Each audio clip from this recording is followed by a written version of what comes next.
नमस्कार मैत्रिणींनो, आजच्या व्हिडिओमध्ये ना मी तुम्हाला गुढीसाठी साडी आणि सोबतच आंब्याचे 5 आंब्याच्या पानाचे सुद्धा खणापासूनच कसे रेडी करायचे हे दाखवणार आहे. व्हिडिओ लास्टपर्यंत नक्की बघा. तर बघा, ही साडीचा कपडा आहे, खणाची साडी आहे, बघू शकता तुम्ही. तर ही ना मी आधी 1.5 मीटर साडी जी आहे तर मोजून घ्यायची 1.5 मीटरमध्ये. आणि 1.5 मीटर साडी याचा पन्ना हा 40चा आहे, बघू शकता तुम्ही. अशी लांबीमध्ये 50 म्हणजे 40 इंच आहे. आणि अशा पद्धतीने मी काय केलं, 1.5 मीटर साडी आधी कट करून घेतली. बघू शकता, जे पदराचा भाग आहे तर तो बाजूला काढून टाकला. यानंतर डबल फोल्ड केली आणि बघा अशा पद्धतीने आपल्याला निर्या घालून ही साडी स्टिच करायची आहे. तर ना हे अशा पद्धतीने मी मोजून घेतली. जी लांबी आहे, जास्तीची लांबी, मोठी लांबी आहे ना तर ती 25 आहे आणि छोटी जी आहे तर ती 15 इंचाची भरलेली आहे. तर तशा पद्धतीने मी मार्किंग करून घेतलं आणि ह्याचे 2 भाग करून घेते बघा. यानंतर 2 भाग करायचे आणि कटिंग करायचं मधोमध. तर अशा पद्धतीने मी मधोमध कट करून घेतलं आणि याचे 2 भाग रेडी केले. 2 भाग रेडी केल्याच्या नंतर हे एकावरती एक बघा अशा पद्धतीने सरळमध्ये ठेवायचे आणि याची जी जॉईंटचा भाग आहे तो वरच्या कडीला आला पाहिजे, जिथनं आपण कट केलं आहे तिथल्या साईडला, अशा पद्धतीनं. यानंतर मी मशीनवर आले बघा, इथे बघू शकता तुम्ही. तर मशीनवर आल्याच्या नंतर काय केलं, हे फक्त जे 2 पार्ट आहेत का तर हे फक्त एक सोबत दोन्ही साईडला मी जोडून घेतले. कारण एक सोबतच मी दोन्हीच्या निर्या घेणार आहे, तर त्यामुळे प्लेट्स जास्त याव्यात त्यासाठी ना एक सोबतच घेणार आहे. परत वेगवेगळं नाही स्टिच करणार. तर दुसऱ्या साईडचं सुद्धा असंच हे पार्ट फक्त मी आधी जोडून घेते. जर खालीवरी असेल तर एक लेवलमध्ये करून घ्यायचं आणि यानंतर ते पार्ट आहे तर ते दोन्ही पार्ट जोडून घ्यायचे. तर अशा पद्धतीने याला मी टीप टाकून जोडून घेते. यानंतर वरच्या साईडला जे आपण कट केलेलं होतं बघा, तर ते जो कट केलेला भाग होता तर तो सुद्धा पार्ट मी प्लेट्स जे आपण साडीला आपण निर्या कशा टाकतो तशा निर्या आपण टाकणार आहोत. तर अशा पद्धतीने फक्त मी हे पार्ट जोडून आधी घेते व्यवस्थित, जेणेकरून आपल्याला निर्या टाकताना खालीवरी होऊ नये आणि आपल्या हातातून फॅब्रिक हे निसटू नये. ह्यामुळे हे जॉईंट करून घ्यायचं कपडा. बघू शकता अशा डबल लेअरमध्ये आपण निर्या घेणार आहोत. तर हे जॉईंट केल्याच्या नंतर मी परत खालीच बसलेले आहे. तुम्हाला असेल तर मशीनवर सुद्धा निर्या टाकता आल्या असत्या, परंतु मी तशा निर्या न टाकता डायरेक्ट खाली घेणार आहे. तर त्यासाठी काय केलं, आधी एका साईडने फोल्ड करून घेतलं बघा. दोन्ही साईड आपल्याला अशा पद्धतीने फोल्ड करायच्या आहेत. जी आपण ज्या साईडनं निर्यान ती दोन्ही साईडच्या कडं जे आहे तर ते अशा पद्धतीने जॉईंट केल्या. एक फोल्ड केला, परत एक फोल्ड घेतला आणि या दोन्ही साईडला अशा पद्धतीने लेस लावून घेणार आहे. तर आधी लेस मोजून काढली आणि 2 तुकडे घेतले लेसचे बघा, एक दुसऱ्या साईडला लावण्यासाठी आणि एक ह्या साईडला लावण्यासाठी. तर ही त्रिकोणी आकाराची अशा पद्धतीची ही लेस आहे. तर ही लेस आहे तर ती पहिल्यांदा मी अशा पद्धतीने बाहेरून याचे जे कोन आहेत का लेसचे तर ते बाहेरच्या बाजूने येतील आणि लेस आहे ती आतल्या बाजूने येईल. अशा पद्धतीने मी याला लेस लावून घेतली आणि परत एक डबल टिप लेसवरती टाकून घ्यायची. एक सिंगल टिप कधीच ठेवायची नाही कुठलीही लेस जोडत असताना. तर अशाच पद्धतीने दुसऱ्या साईडला सुद्धा आधी एक फोल्ड करून घेतला, एक फोल्ड करून परत एक फोल्ड करून अशा पद्धतीने दुसरी साईडची सुद्धा मी पट्टी रेडी करून घेते आणि याला सुद्धा अशाच पद्धतीने लेस लावून घ्यायची.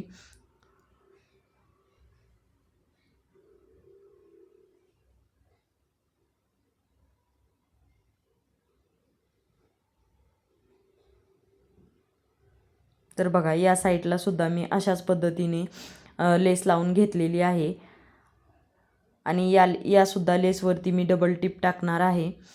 तर यालासुद्धा डबल टिप टाकून घेते आणि डबल टिप टाकल्याच्या नंतर काय करायचं, पूर्ण फॅब्रिकवरती 5.5 इंचावरती टेपच्या साहाय्याने मी मार्किंग करून घेते. जेणेकरून आपल्याला आपण जशी साडी नेसत असताना निर्या टाकतो तर तशा मोठ्या मोठ्या प्लेट्स घ्यायच्या आहेत आपल्याला. तर मी 5.5 इंचावरती मार्किंग केलेलं आहे. तुम्ही कमी कपडा असेल तर कमी करा, जर कपडा जास्त असेल तर जास्त घ्या, जास्त निर्या घ्या आणि तुम्हाला जर हवे असतील तर जास्तसुद्धा मार्किंग करू शकता. यानंतर मी 5.5 वरती मार्किंग केलं. तर बघा, मशीनवरती व्यवस्थित मला आधी प्लेट्स ठेवता येत नव्हत्या, तर त्यामुळे मी काय केलं, खालीच घेतलेलं आहे फरशीवरती आणि यानंतर बघा जे 5.5 इंच आहे तर ते पहिलं 5.5 दुसऱ्यावरती ठेवलं, परत दुसरं आहे, तिसरं आहे तर ते दुसऱ्यावरती ठेवायचं. अशा पद्धतीने ह्या प्लेट्स मी टाकून घेतल्या. आणि ह्या प्लेट्समध्ये बघा आपण नऊवारी साडीला कशा प्लेट्स टाकतात, अर्धा इंचाचा गॅप ठेवला जातो प्लेट्समध्ये, तर तशा पद्धतीने मी अर्धा ते पाव इंच तेवढा गॅप ठेवून अशा पद्धतीने ह्या प्लेट्स एकवरती एक ठेवून घेतल्या. आणि परत मशीनवरती आले. आणि यानंतर काय करायचं, या प्लेट्स ज्या अशा पद्धतीने आपण ठेवलेल्या आहेत तर ह्या जोडून घ्यायच्या. तर याला ना खूप जास्त असं निर्या टाकल्यामुळे जाड झालेला आहे, तर याला अशा पद्धतीने याला फक्त जोडून टीप टाकून घ्यायची. आणि बघा आता वरच्या साईडला आपल्याला आपण जी बनवणार आहेत अशा पद्धतीने निर्या झालेल्या आहेत, बघू शकता. डबल लेअरमध्ये आपल्या निर्या रेडी झालेल्या आहेत. तर वरच्या साईडला आपल्याला जी काठी आपण घालणार आहोत त्यासाठी बॉक्स रेडी करण्यासाठी अशा पद्धतीने मी असा हा मोजून एवढा रुंदीला बघा 8 इंच घेतला, उंचीमध्ये 5 ते 6 इंच घेतला. आणि अशा पद्धतीच्या आधी मी 2 नॉड लटकन लावून रेडी करून घेतल्या होत्या. आणि हे कपडा घेतला. तर एका फॅब्रिकवरती ना दोन्ही साईडला मी लटकनच्या ज्या नॉड आहेत तर त्या अशा पद्धतीने ठेवून आधी टीप टाकली. आणि यावरती ती बाजू बरोबर ठेवली. आणि त्यावरती दुसरा एक कपडा घेतला आणि तो त्यावरती उलटा ठेवला, म्हणजेच त्याची बरोबर बाजू खालच्या बरोबर बाजूवरती गेलेली आहे. आणि अर्धा इंचाचं शिलाई मार्जिन सोडलं. आणि जिथून आपण निर्या जोडलेल्या होत्या बघा तर त्यावरतीच मी टीप टाकून घेतली अशा पद्धतीने. आणि यानंतर ती जी आपण दोरी रेडी केलेली आहे का ती फक्त त्यावरती येऊ द्यायची नाही ना. अशा पद्धतीने मी साडीचा हा जो बॉक्स आहे तर तो रेडी करून आतल्या साईडला फोल्ड करून घेतला. आणि नॉड बघू शकता बाहेरच्या बाजूला आलेली आहे. आणि यामध्ये आपण नंतर काठी घालणार आहोत, काठी घालून रेडी करायची असतं. तर अशा पद्धतीने मी गुढीसाठी साडी रेडी केली. आता आपल्याला आंब्याच्या पानाची जी डहाळी असते बघा लावत असतो, तर तशीच खणाच्या फॅब्रिकची आपल्याला तयार करायची आहे. तर त्यासाठी फक्त 1.5 इंचावरची रुंदी घेऊन अशा पद्धतीने मी लांबीमध्ये 6 इंच घेतलं आणि रुंदीमध्ये 1.5 इंच घेतलं.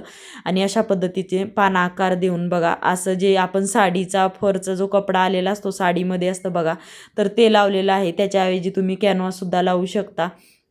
आणि अशा पद्धतीने मी आंब्याचे पानं 5 पानं, एक पान दाखवलेलं आहे.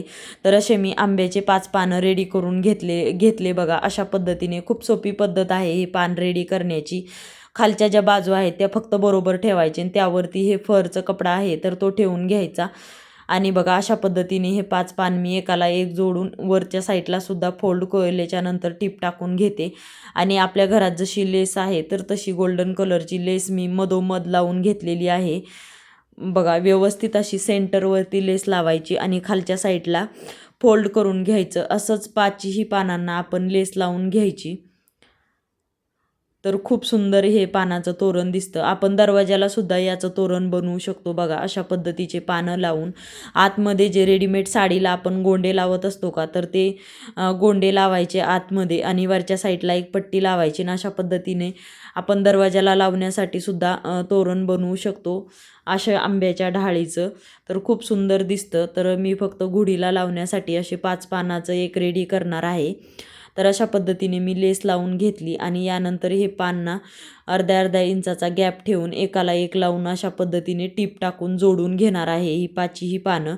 आणि यानंतर ह्याच कपड्याचं ना एक 3 इंचाची मी पट्टी रेडी करून घेतलेली आहे, बघू शकता. याच्याच उरलेल्या कपड्याची कट करून घ्यायची. आणि दुसऱ्या साईडला 3 ते 4 इंच मी एक्स्ट्रा सोडलं. परत दुसऱ्या साईडला एक्स्ट्रा सोडून अशा पद्धतीने दोन्ही साईडने एक फोल्ड करून डबल एक फोल्ड करून पट्टी जोडून घेतली. आणि बघा हे जे पानं आहेत ना तर ह्या पानावरती पाव इंच शिलाई मार्जिन सोडायचं. आणि अशा पद्धतीने ही पट्टी जोडून घ्यायची आहे आपल्याला. तर ही अर्धा इंच शिलाई मार्जिन सोडून पुढे जे 3 इंच आपण सोडलं होतं अखंड पट्टी आपण याची तयार करणार आहोत. तर त्यामुळे अशा पद्धतीने मी जोडून घेतलं. यानंतर उलटं केलं आणि बघा एक फोल्ड केला, परत एक फोल्ड करून अशा पद्धतीने जेणेकरून पानं पण एकाला एक जोडली जातील. आणि आपल्याला ज्यावेळेस काठीला बांधायचं असतं त्यावेळेस कमी जास्तसुद्धा होत नाही. तर अशा पद्धतीने आंब्याचं तोरण आणि गुढीची साडी मी रेडी केलेली आहे. तर तुम्हाला हा व्हिडिओ कसा वाटला मला नक्की कमेंट करून सांगा. आणि अशा पद्धतीने दोन्ही मी रेडी केलं. तर व्हिडिओ आवडला असेल तर लाईक करा, शेअर करा आणि सबस्क्राईब करा. आणि कमेंट करायला सुद्धा विसरू नका साडी कशी झालेली आहे. तर चला बाय, टेक केअर, काळजी घ्या. व्हिडिओ लास्टपर्यंत पाहिल्याबद्दल थँक्यू.